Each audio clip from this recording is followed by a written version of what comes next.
வணக்கம். நீலா கார்டனுக்கு உங்களை வரவேற்கிறேன். வாங்க எங்கள் தோட்டத்தை பார்ப்போம். சப்ஸ்கிரைப் பண்ணுங்கள், லைக் பண்ணுங்கள், ஷேர் பண்ணுங்கள். வாங்க வீடியோக்குள்ளே போவோம். இன்றைக்கி என்ன பார்ப்போம்னா வாழை மரம் தான். பாருங்கள், வாழை மரம் பாருங்கள். ஒரு 10 மாதம் 1 வருஷம் ஆகணும். வாழை மரம் சும்மா இலைகளுக்காகவும் வளர்க்கலாம். ஆனால் நிறைய தடவை நான் அந்த மாடி தோட்டத்தில் வாழை வச்சு பார்த்துட்டேன். கொஞ்சம் வளரும், அப்புறம் அப்படியே அழுகி போயிடும், இல்லை காஞ்சி போயிடும், இப்படி ஆயிரும். இந்த தடவை தான், இது 3ஆவது தடவை வச்சுருக்கேன். பாருங்கள், அப்படியே நல்லா வளர்ந்து வந்திருக்கு. இது வச்சு ஒரு 5 மாதம் ஆச்சு. பாருங்கள், நல்லா பெரிய பெரிய இலைகள் இருக்குது. வாழை வைக்கும்னு சொல்லுவாங்க.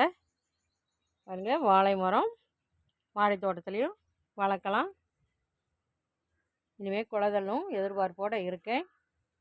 வாழை மரத்தை அனைவரும் வளர்த்து பயன்பெறுமாறு அன்போடு கேட்டுக்கிறேன். பாருங்கள், வாழை இலையில் சாப்பிட்டோம்னா ரொம்ப நல்லது.